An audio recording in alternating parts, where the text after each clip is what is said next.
My name is Brandon Walker, and I host the Brandon Walker College Football Show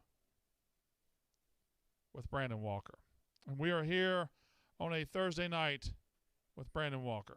And when it comes to Barstool Sports, I am the only college football person that knows what they're talking about. I am the only source for good college football information. I am the heart and soul of the entire college football operation at this company, and nobody else should be listened to for anything.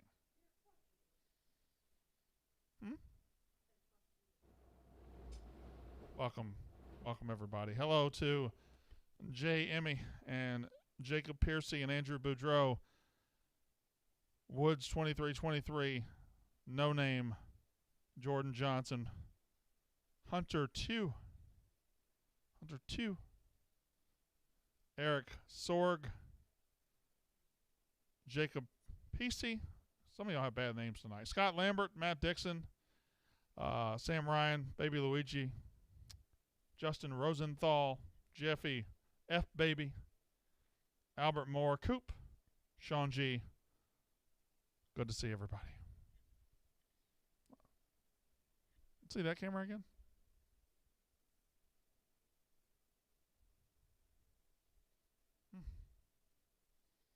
Now how about this one over here?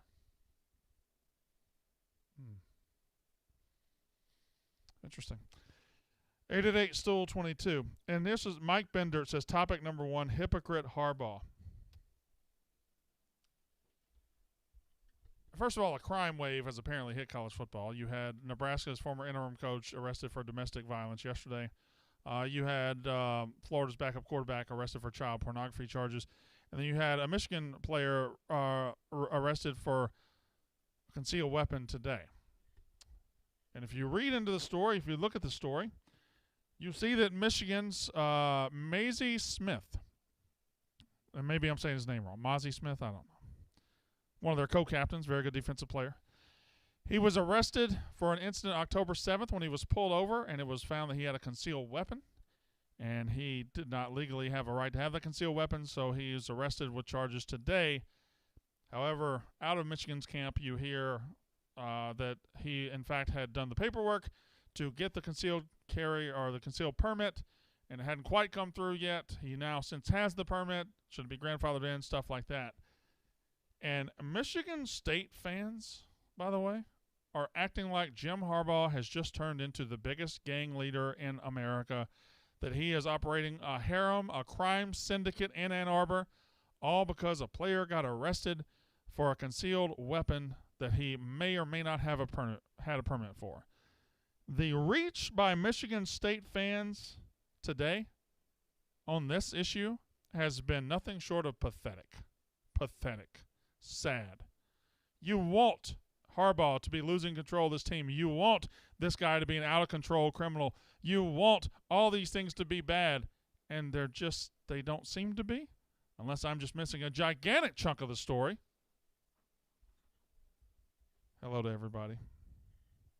Woods 2323. Andrew Zufelt. Mike Bender says it's not the crime, it's the cover-up. How the stories again I saw where the DA or whoever pressing the charges saying this is not an unusual time frame on this. This is not unusual to have charges later on for this issue. Again, Mike Bender, you sound like a pathetic, whining little bitch. You want this guy to be Suge Knight, and he's not. Now, I agree with you on the tunnel stuff. 7 players from Michigan State shouldn't be getting charged for a football fight. I agree with you on that, but don't act like this is some sort of that Pablo Escobar is all of a sudden in charge of Michigan's program. Oh, my goodness. We have a 12-team playoff. The arguments I see on Twitter against the 12-team playoff are some of the most laughable, pathetic things I've ever seen. This idea that the regular season is sacred in college football and now will be harmed beyond repair is pathetic. Last week we had 60 games in college football. 2 of them mattered, and this was on rivalry weekend. 2 of them mattered. Notre Dame, USC, Michigan, Ohio State. They mattered. Nothing else mattered. The week before, nothing mattered. That's the reality we have right now. When you expand it to 12 teams and you have 12 seats at the table instead of just 4, it's no longer an exclusive club. It's an open invitation. If you're good enough to get in the 12, you can get in here. You don't have to be Alabama, Ohio State, and I know TCU is getting in this year, but it's an exception, and you know they're not going to be good enough to win when they get there. But if you open it up to 12 teams, more parity, more spots, more opportunity, more exposure. This is a great thing for college football. A great thing. And I don't understand college football fans will say, yeah, but we have the best regular season in sports, and this ruins it. A, it doesn't ruin it. It makes more games important in November and October. B, yeah, if you want to say college football has the best regular season, I will agree with you. But then you also have to agree with me when I say college football has the very worst postseason in all of sports. All of sports. 4 teams play a game that matters in the postseason. Ohio State just told the granddaddy of them all, the Rose Bowl, said, we're not coming. Don't pick us. Pick Penn State because we're not interested in coming. Our fans won't come. Our players won't play. That's college football postseason. A bunch of games where nobody plays anymore. Nobody goes to them. They just exist because they existed 30 years ago. This ain't 30 years ago. College football has evolved. It evolved yesterday, and now college football finally has a postseason worthy of its incredible regular season. Embrace it. Don't fight against it, you fucking idiots.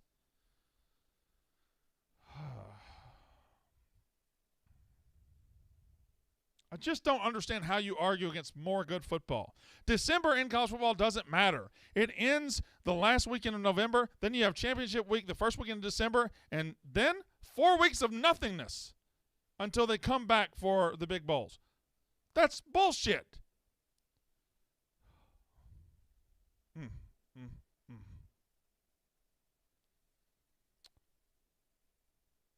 I know your thoughts on Will Levis, but why do these NFL mock draft guys think he's a top 5 prospect? Because he's 6'3", 240, and can throw a mile. It's just nobody's on the other end of that mile to ever catch the ball. The only stat he's ever led the SEC in is interceptions. This year he didn't lead the league in interceptions. He was second. Unbelievable. 888-STOOL-22. 888-STOOL-22. 888-STOOL-22. Albert Moore says, can Mississippi State finally get into the playoffs? A 12-team playoff would be a lot more likely to get in than we would with a 14 playoff. Agreed. And you say that as an insult. Oh, your team wouldn't get in. Fine. There's a lot more of my team out there than there are of the Alabamas and Ohio States. A lot more. And this is an exciting development for the Mississippi States, the South Carolinas, the Purdues, the Kansas States, the Utahs. It's a tremendous development for most of college football.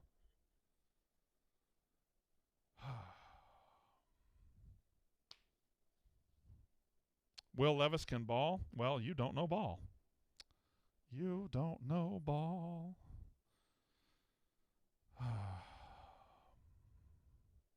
888-STOOL-22. Phone lines are full. TJ, go ahead and start checking them out. Go ahead and start checking them out. Get me some calls. Casey Smith's in the room. She's over there eating her frozen dinner. Well, it's not now because you microwaved it. No, it was never frozen. It's always fresh. Is it HelloFresh? No. Oh, goodbye, Fresh. That sounds where'd you get that? Called Factor. Factor. No free ads. None. 888-STOOL-22. Thoughts on WVU making the college football playoffs, says William Smith. No, that's not going to happen. They brought back a bad coach. I don't understand why teams don't fire coaches when they know they should fire the coach. What do you gain by bringing Neil Brown back? He's a dead man walking, and everybody knows it. Everybody knows it. Dun, dun, dun, dun. Tell Casey sup. Casey sup. From who? Peter Branch. Sup, Peter? Whose name is 2 different ways to say penis. Branch? Peter Branch, yeah. Is my microphone on? Yeah, but if somebody said, oh, look at the branch on that guy, you know what I'm talking about. That's true, I would. Yeah. I would know that. In fact, we don't say branch enough. I would like to start calling a penis a branch. Look at the size of that branch. Look at that guy. Look at that branch on that guy.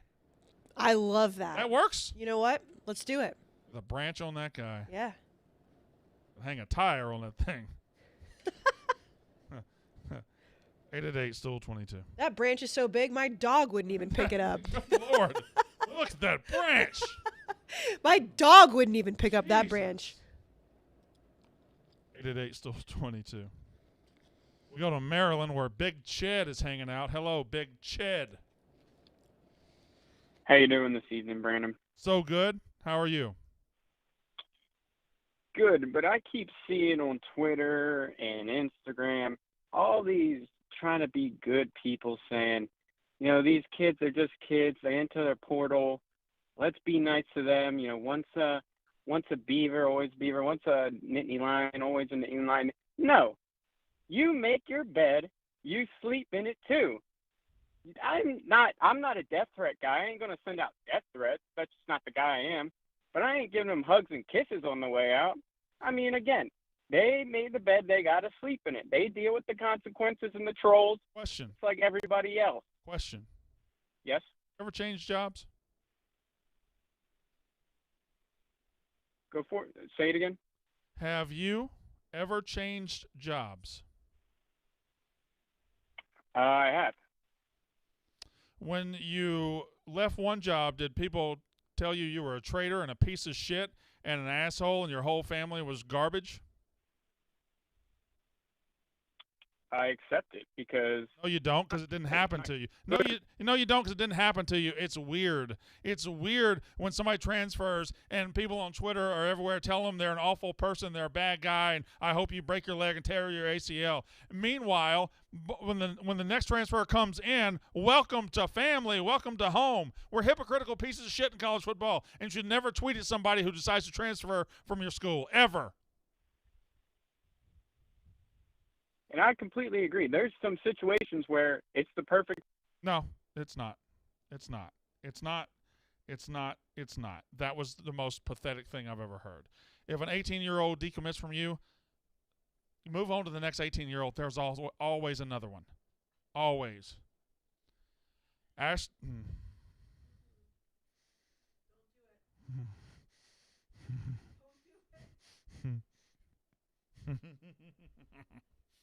I ate that one.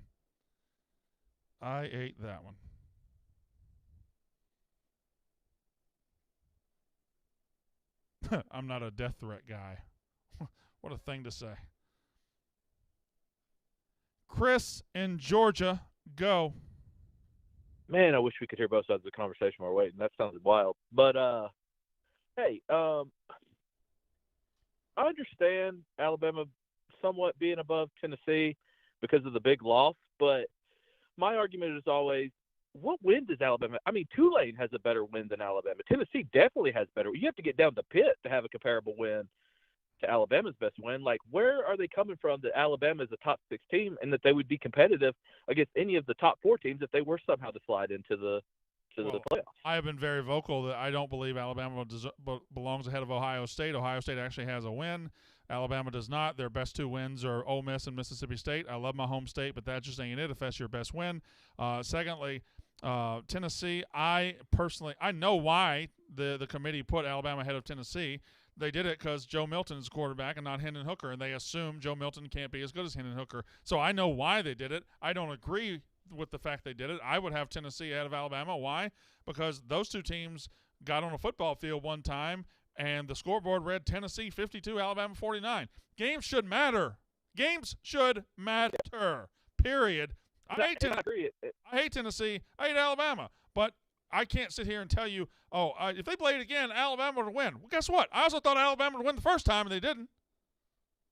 Yeah. And my biggest thing about it is I would rather Tennessee have the opportunity for the better bowl game. Tennessee's probably going to get bullied down to the Cotton Bowl, which is a good bowl, but I mean, you got Ohio State trying to bully them out of Miami, and then you got a team they beat that's going to get the Sugar Bowl, which is a pretty prestigious bowl. Tennessee's not been there in 30-something years, and they've got to watch Alabama go there and not want to be there with their backup quarterback and get blown out by Kansas State or TCU. And you got to think Tennessee would be a lot sexier team to a bowl than Alabama, to the Sugar Bowl, because, again, Alabama is not – this is beneath Alabama in their eyes, whereas this is a monumental step forward for Tennessee. So, agreed.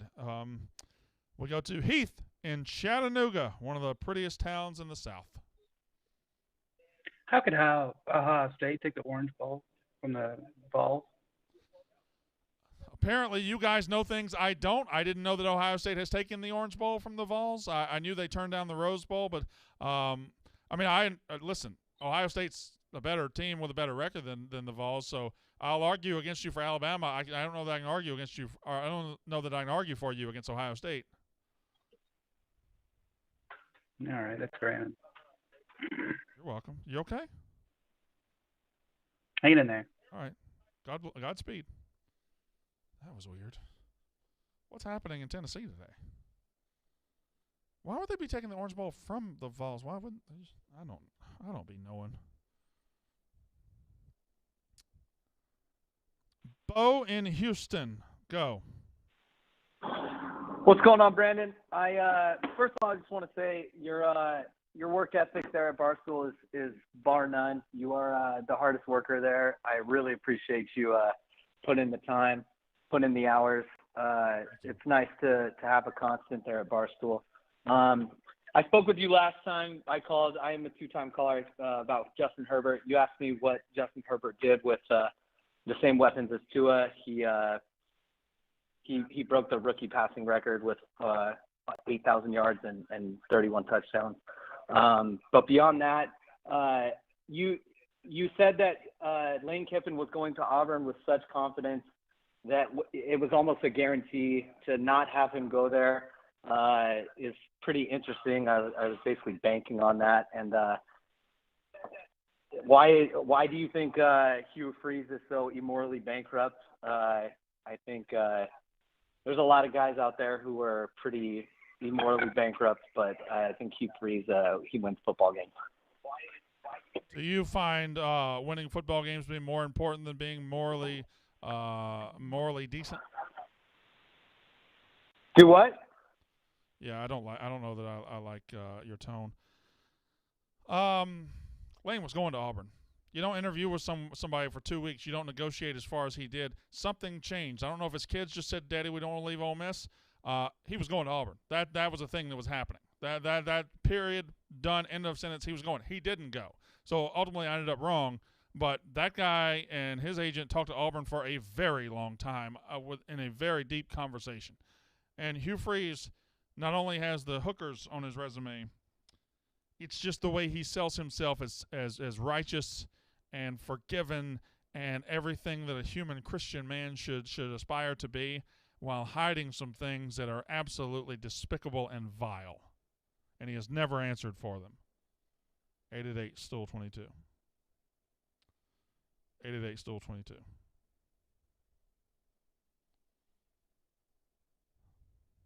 I might need some royalty-free vibes tonight, TJ. And you can pick the vibes. It doesn't have to be. Last night it was thinking music. Tonight it can be whatever vibe you would like to set forth. Now, I don't want it yet, but when I point at you and say vibes, that's what. Are you okay, by the way? You look tired. I'm crashing. My mic's not on. I'm crashing. You've been having trouble turning mics on today. I'm crashing. I'll be back in a couple hours. For what? Just the night shift, But brother. there's nothing here in a couple hours. I hit a second wind at like 10 p.m. and I then love I'm how up we until have- 3, and then I'm tired. I love how that camera shot's just zoomed right in on that camera. That camera's so focused. I have that camera at home right there. I paid $1,000 for it and it never worked. Nice. 888 Stool 22. Everybody wants to talk about Auburn all of a sudden. Bill in Knoxville, go ahead. Hey, given how morally corrupt Auburn University is, Mhm. in a theoretical world where Kanye West was a good head football coach, do you think Auburn would hire him? Without question, they would hire him. Yes. Yes. Yes. Yes. 100,050 million%. If Kanye West could win 10 games in the SEC West next year, he would be saying War Eagle right now. That's a great question. That's a hold on. Who is this? That is Bill in Knoxville. That is a phenomenal question. Thank you very much. Phenomenal question. By the way, did you see who's going to perform a concert in Ole Miss's Vaught Hemingway Stadium in April? See who's going to do it? Huge get for the school at Ole Miss. It's going to be a big concert. It's going to be Morgan Wallen.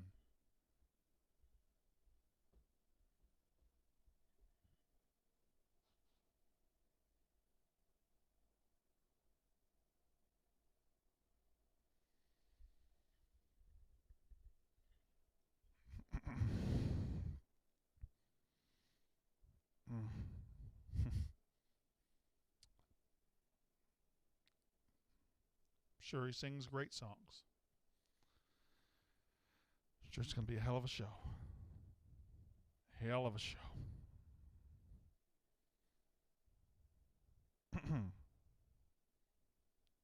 It's just an interesting fit, that's all. This is an interesting fit. 888 Stool 22.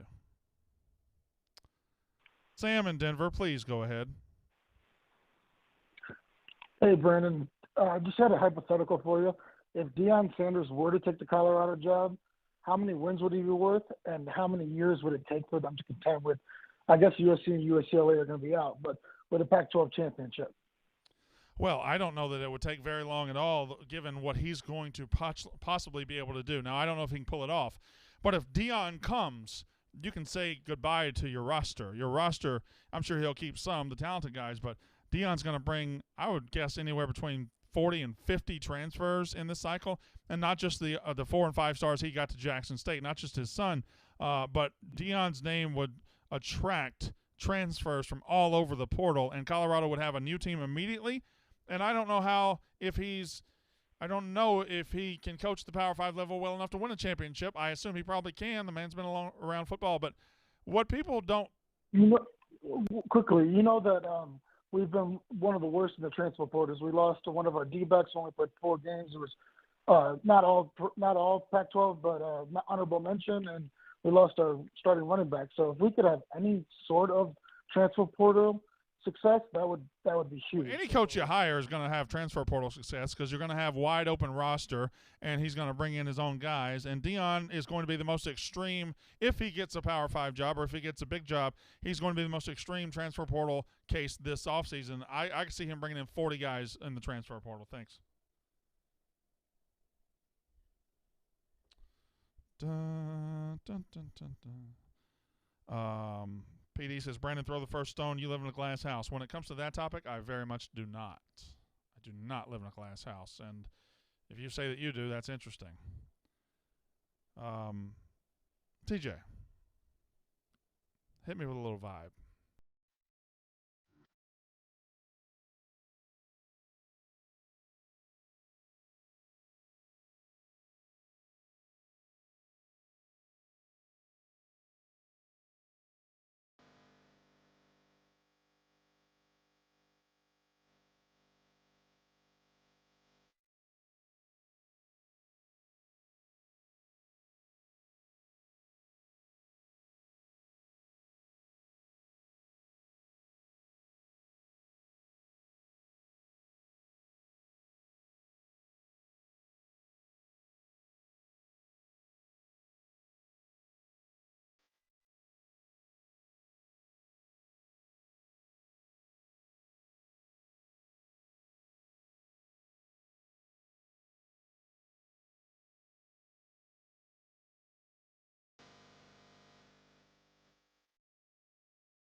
Feels good. Feels good. Feels good. All right. Feels good. 888 Stool 22. Brian in Sarasota. B98 all day, baby. Thank you. What's up?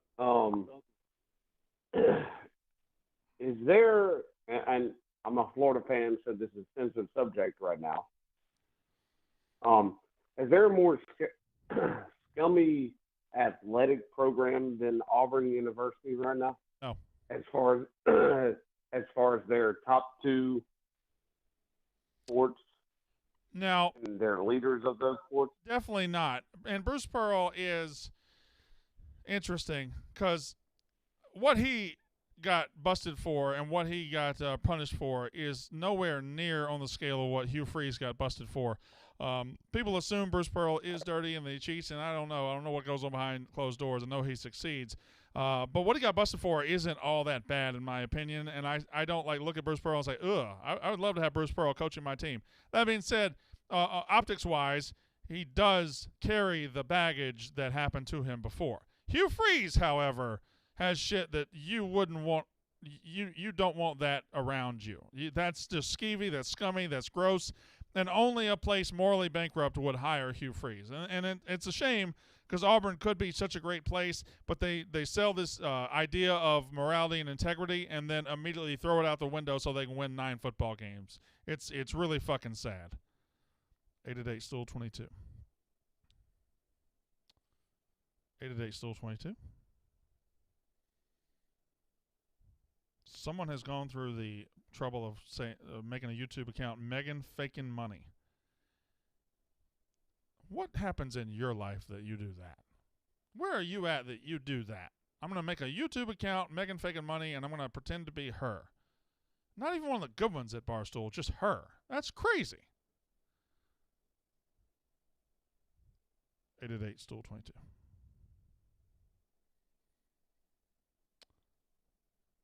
Them turf. Brandon, would you rather the USA win the World Cup or have Mississippi State win their bowl game?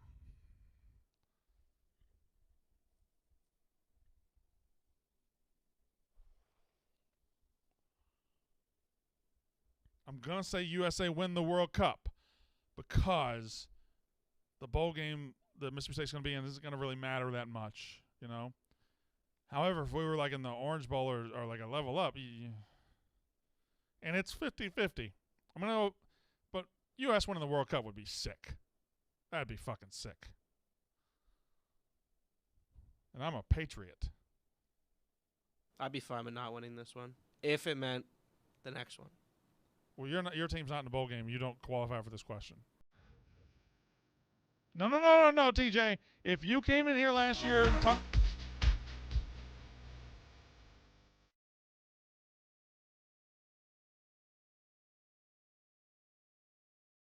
If you came in here last year.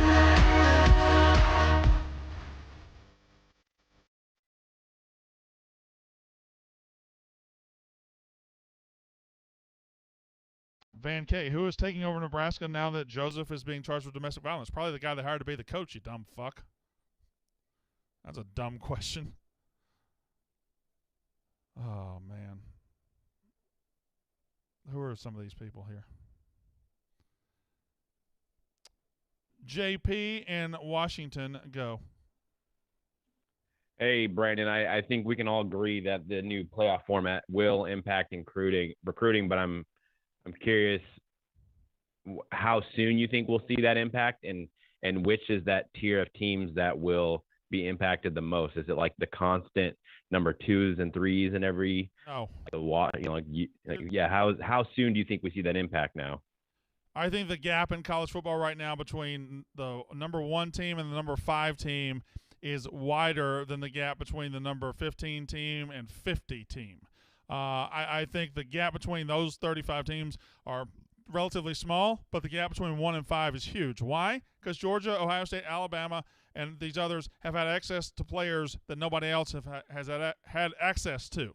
And the playoff, when I'm going to take a team for an example. I'm going to say Penn State. When Penn State can string together a couple playoff seasons and you get the same opportunity at Penn State to play for a national title or to be in these big, gigantic, huge rating games of Ohio State and Alabama, it's going to say, oh, I don't have to go to Alabama. I don't have to leave California to go to Alabama anymore. I can go to UCLA. I don't have to leave Ohio, or I don't have to leave New Jersey to go to Alabama. I can go next door to Penn State. That's what's going to happen. It's going to happen quickly. I don't think it'll happen maybe the first or second year, but I think you'll start to see the eliteness of teams, instead of being like 1, 2, and 3, will be like 1 through 15. That's what I believe we're about to find out in college football.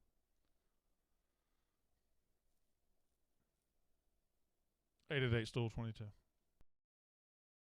And if your team hadn't gone to that fake bowl last year when they went to the game.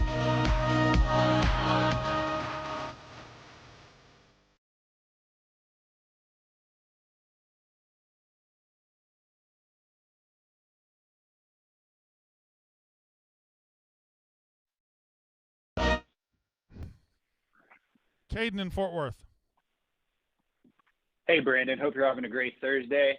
I wanted to comment a little bit on your 90s country. I feel like you have a really good Rolodex, really good taste in country music, specifically 90s country. I feel like one person that doesn't really get enough street cred is Joe D. Messina. I wanted to get your take on Joe D. Messina and specifically that dipshit. I'm not exactly sure who it was, but ripped off Heads Carolina, Tails California, and it's all over mainstream radio. But wanted to get your take on Jody and specifically that dipshit that ripped off her classic hit.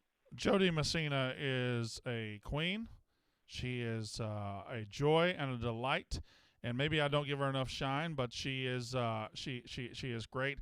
Again, you just hit the nail on the head. I turned on country radio, and I have no idea why the other day. I think my Sirius went out or something, so I just turned on the radio and started going through channels. I found a country station in New York, so I listened to it for a little bit, and I heard that abomination of a song where he just sings the chorus to Heads Carolina, Tails California and passes it off as his own. And I know it's probably an homage, but fuck him. That's not Hardy, is it? Okay. Fuck him. All right, Jody Messina. Fuck him. Jody Messina, Bring On the Rain was incredible. Bye Bye was incredible. I'm All Right was incredible.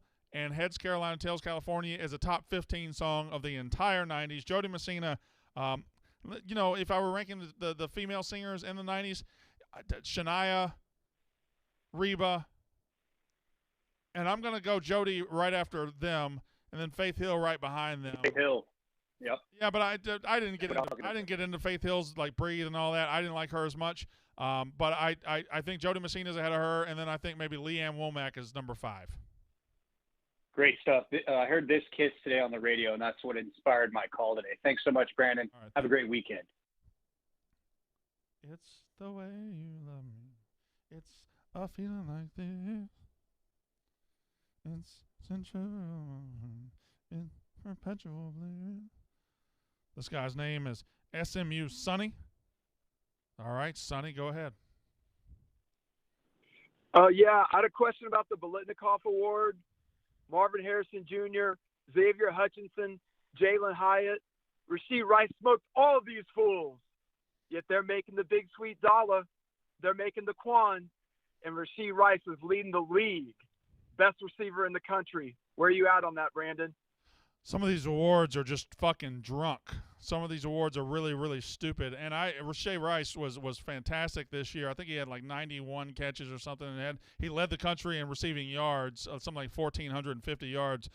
He was great all year, but he doesn't play at Ohio State.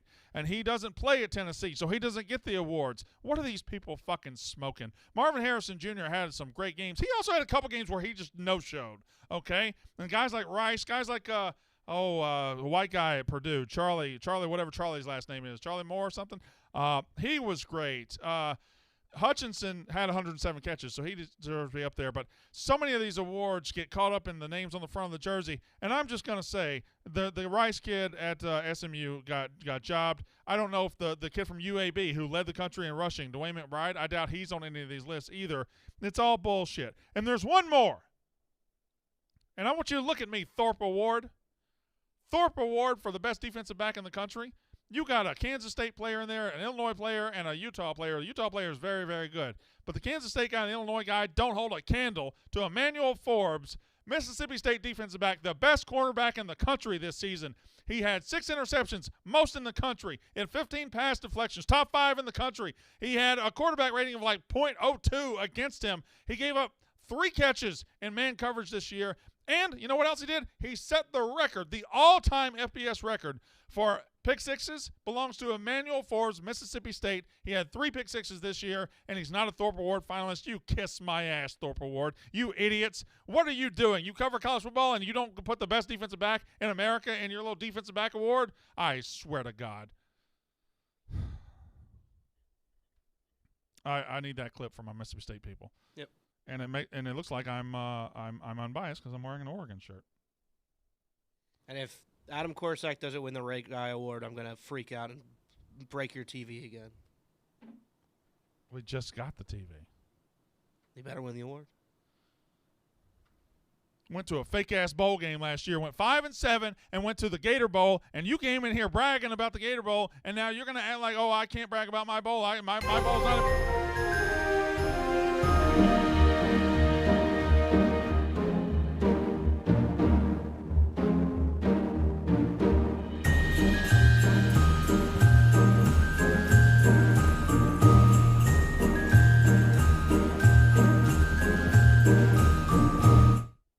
No.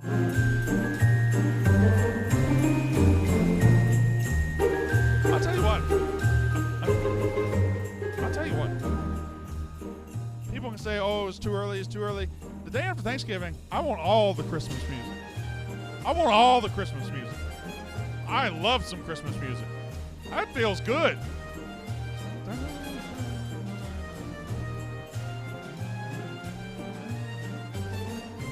Gay apparel, like that hat.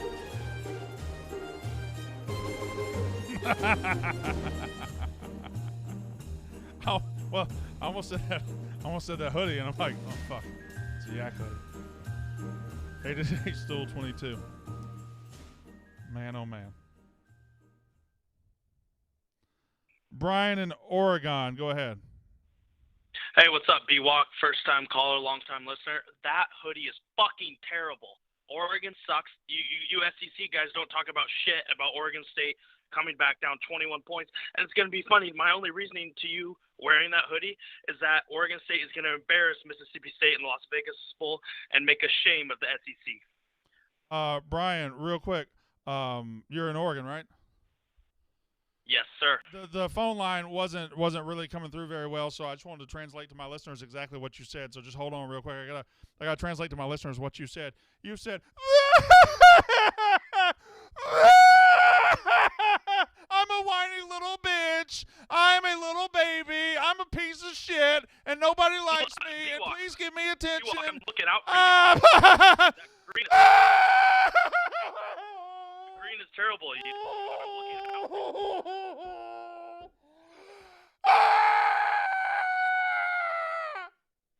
That's what he said.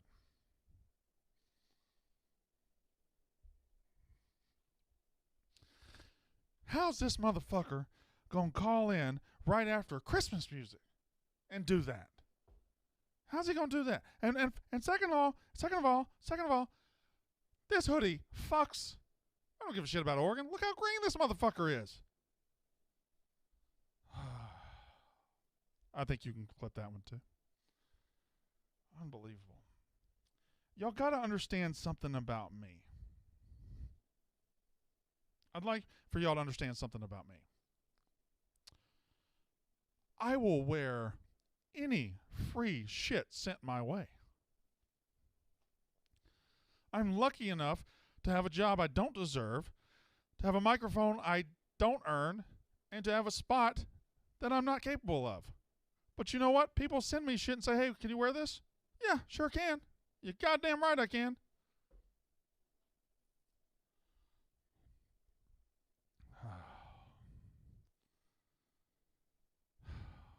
Man, oh man. Andrew in Columbus, go ahead. Hey, Brandon, going back to JP's point about increasing parity in college football with the expanded playoff. You're talking about guys from New Jersey going to Penn State, for example, and having a chance at the playoff when they could go to Alabama and be in, let's say, 90% of the time. How is that different than you have to go to certain places to get in versus having to go someplace where you know you're going to be in with pretty good certainty? Is that cat okay? Yeah, he's all right. Let him out or feed him or something. He's out. Okay, good. Whew. I was a little worried about that.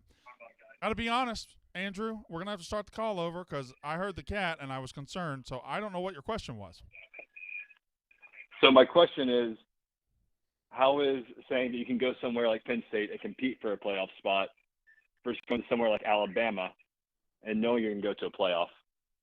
Well, I just think possibilities – college football is built on hope and possibility. And right now, 80% of the country can go into every season knowing they don't really have hope or possibility of making the playoff. And if you open that up to like 60% that knows they have some possibility, some hope, then you have players willing to go places they won't go now. And you have players knowing I go to Alabama, and I guarantee myself being in the playoff, but I ain't got to go to Alabama to go to the playoff. I don't have to go potentially sit on the bench for 3 years just to go to the playoff. I can go to Penn State or Michigan State or Colorado or UCLA, whatever. I'm just saying random schools.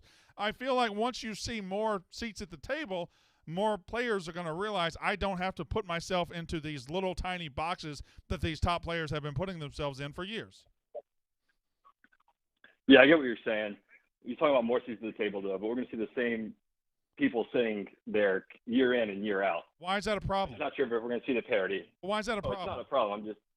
I just don't know if it's going to increase parity to the extent that you think it is. Well, it has to increase parity. There's 300% more teams in it.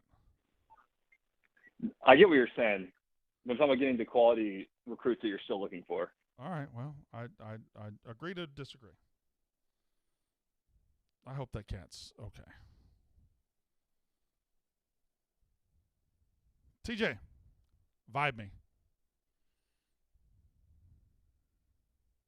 What was that face?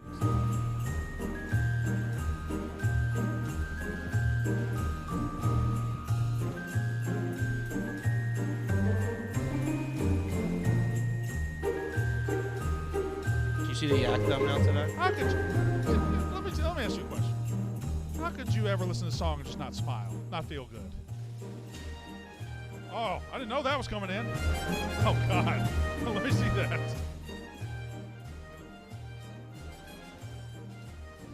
Yeah, I didn't see the Yak thumbnail today. Oh, man. He made the house the house. Oh, fuck, he did. That's an incredible thumbnail. Good Lord. Brian is, I'm Chris. Yeah, that's about right. That's the best thumbnail they've ever done. That's an incredible fucking thumbnail. All right. Where are we at? Thomas, give me my office trivia. Let me hit this. All right. Office trivia, and then I got two questions for you. Office trivia. What are Jim Halpert's two brothers' names? Pete and Roy. No. Pete and Dave. No. Fuck. Pete and... Fuck! Pete and, Shit! I can see him. Pete and...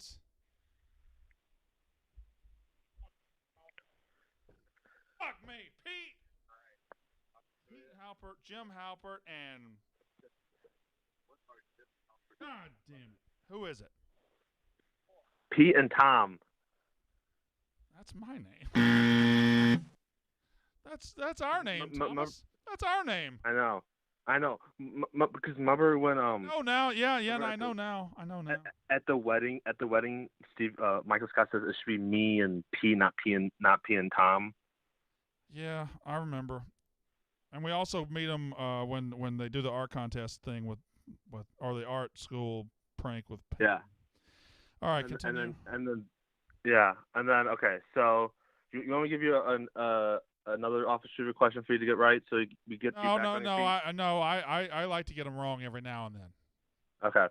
I was just wondering, since you're rocking that Oregon sweatshirt, what are your favorite college colors, like schools of colors, do you like to wear? Careful. Well, North Carolina's got the best colors in America. I would wear North Carolina colors all day, every day if I could. I also love UCLA's colors, and it's pretty much. I feel like you rock a yellow. I feel like I don't do well in yellow. I don't. Green I do well in. I don't do well in yellow.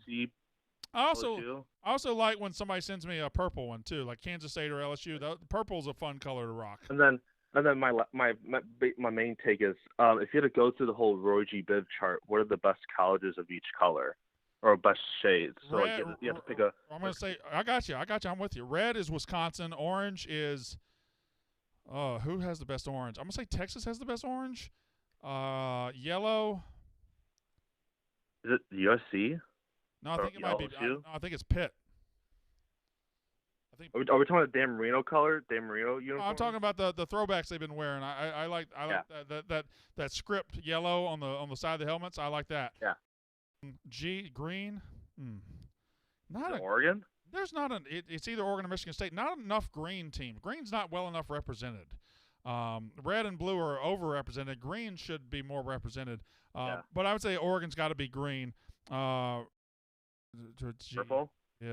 What, blue, indigo, violet? Who has the? I mean, there's different shades of blue, right? Like and North Carolina has the very best blue, but Kentucky, Ole Miss, when they don't wear those powder blue shit stains, they got a good blue. And then purple. LSU has the best purple. That's easy. Yeah. All right. Okay. Good call. Yeah. Good call. Good call. 888 Stool 22.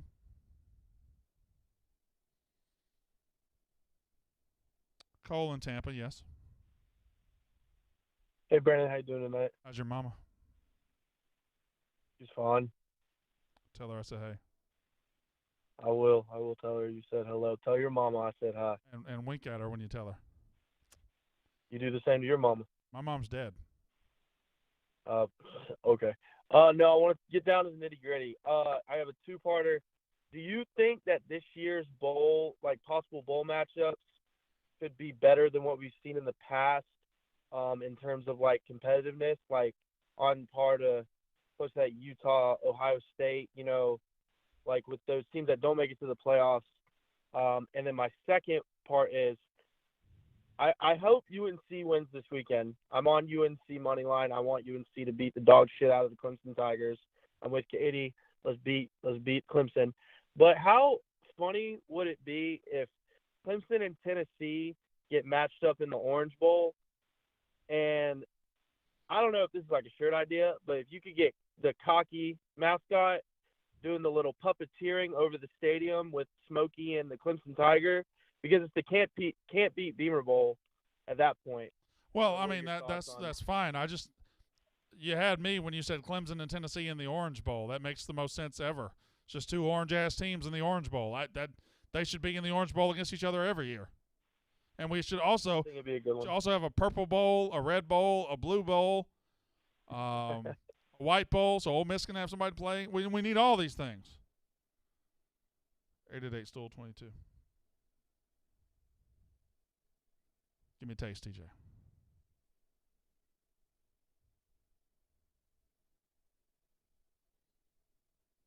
What'd you say? Give me a taste, TJ. What we do here is go back.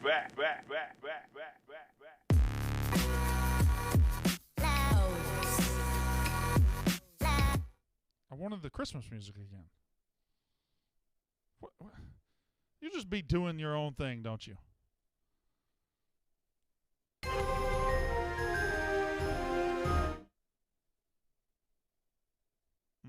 888 Stool 22.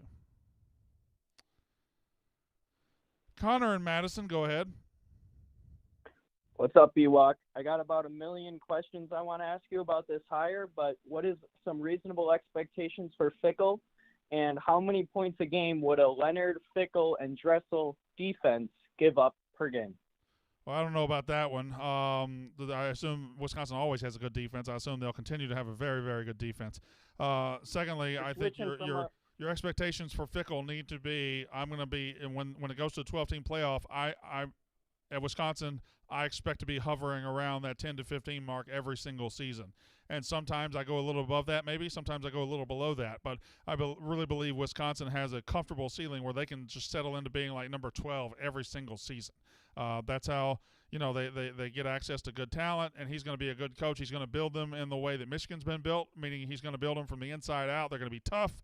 They're going to be physical. They're going to run it, and he's going to get back to what Wisconsin football was 3 years ago, 10 years ago, where they can run it down your fucking throat and they can stop you, and that Wisconsin got away from that the last couple of years. Thank you. All right. Kind of just want to leave. Jeremy in Ohio, go. What's going on, Brandon? So I got an issue with the whole Ohio State playoff thing. I don't understand. Like, the Big Ten really fucked us over by having these divisions. Like, Purdue, like, they deserve to be in the fucking title game over Ohio State. That's a joke, first of all. Second of all, how come everybody's acting like that Penn State game never happened? Like, we beat the number 8 team at their place by double digits, and fucking nobody gives us credit for that. I do think something with I don't shed any tears for Ohio State fans, but he is making a correct point. When Ohio State lost to Michigan, people all of a sudden act like the only thing Ohio State did all year was play Michigan. That's all. They ignore the fact that they played 11 other games and won all 11 by double digits. They ignore the fact that they have a top 10 win on the road by double digits at Penn State. It's just everything about Ohio State is, they lost to Michigan. That would definitely happen again. Another thing that they do to Ohio State is when they say Michigan just beat Ohio State, and if they were to rematch in the playoffs, it would happen again. Were you guys not awake last year when Alabama beat Georgia by 3 touchdowns in the SEC title game and a month later lost by 15? Like, that could happen. I'm not saying it will, and I'm not saying Ohio State should get in. As of right now, they should not. But if TCU or USC slip, Ohio State should get in, and who knows what happens after that. I absolutely agree. Thank you so much for making that point. I mean, teams adjust. It happens all the time. You see it in the NFL where a team loses and they go on, like Cincinnati Bengals. Who expected them to go on that run last year? I mean, it's just crazy. But I'm just glad that you made that point. If USC and TCU win, yeah, they should be in. But if USC slips up, I think Ohio State's got a shot. But thanks for taking the call. Will be in. Thank you very much. Another thing people do about Ohio State is they say, oh, well, USC earned a trip to the conference championship game and Ohio State didn't, so USC's better. Well, USC finished second in their conference, and USC lost 1 game in their conference and is playing in a 1-2 format. Ohio State lost 1 game in their conference and can't play in the conference championship game because they have divisions. They don't play the same football. They don't play in the same rules. I'm out of calls all of a sudden. This has never happened in the YouTube version of this show. Jacob in Boca Raton, go ahead. Hey, B-Walk, big fan. Thanks for the unblock on Twitter, and apologies to TJ for harassing him on Twitter for you to unblock me. I know you don't care, and no one cares, but what do you think about Tom Herman coming to FAU? What does it mean for his career, and what can it do for FAU? Well, look what it did for Lane Kiffin. I mean, it got him back to the SEC. You can access some very good talent in South Florida.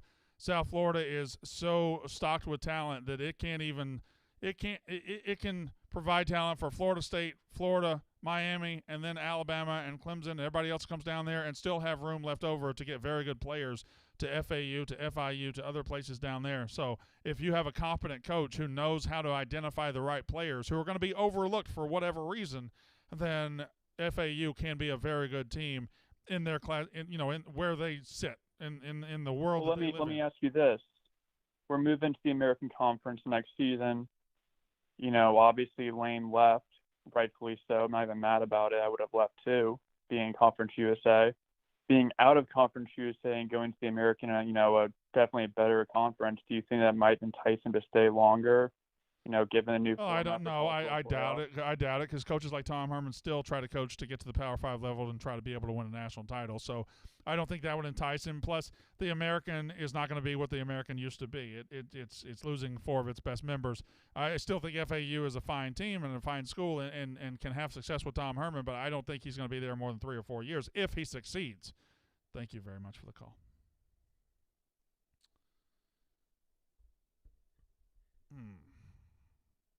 Cole Russer says Brandon can be soft at times on Twitter, blocks quick. No, that's not soft.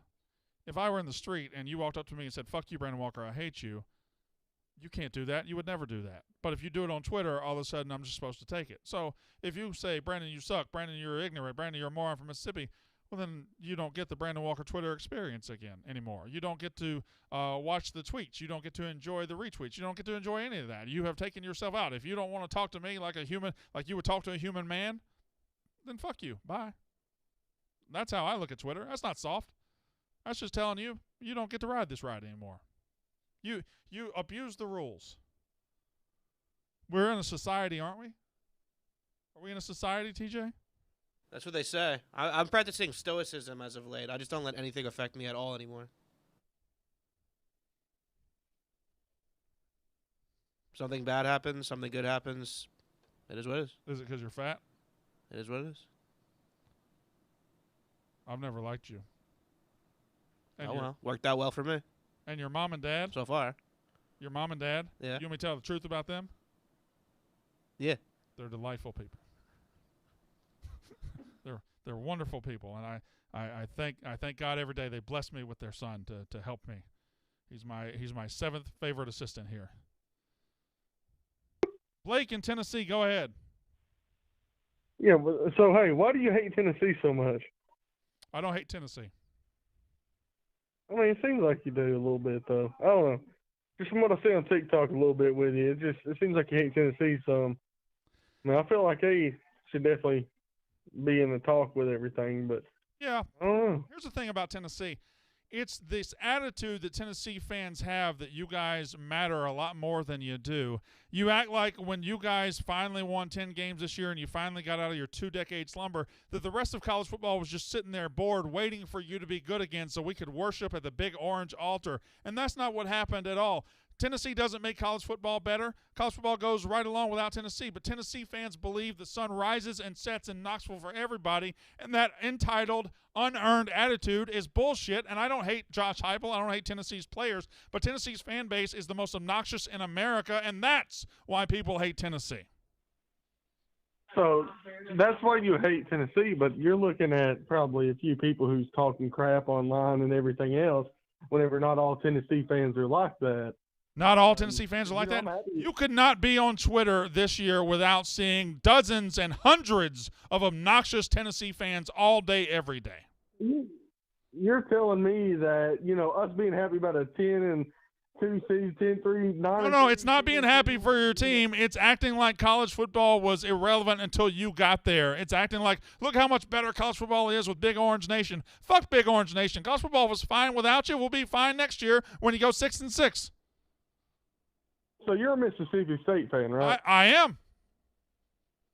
See, that's all I need to know. That. Yeah, no. Let me ask you a question, Blake. When's the last time I said Mississippi State makes college football better? When's the last time I pushed Mississippi State on people? I know Mississippi State's place in the world. And you know where it is? Exactly right beside Tennessee, because for the last 20 years, Mississippi State's been a better program, except you think that's not true. Why? Because you were raised a Big Orange fan. You think everything's better. All right, get out of Bill Dance's nutsack and join us in the real world.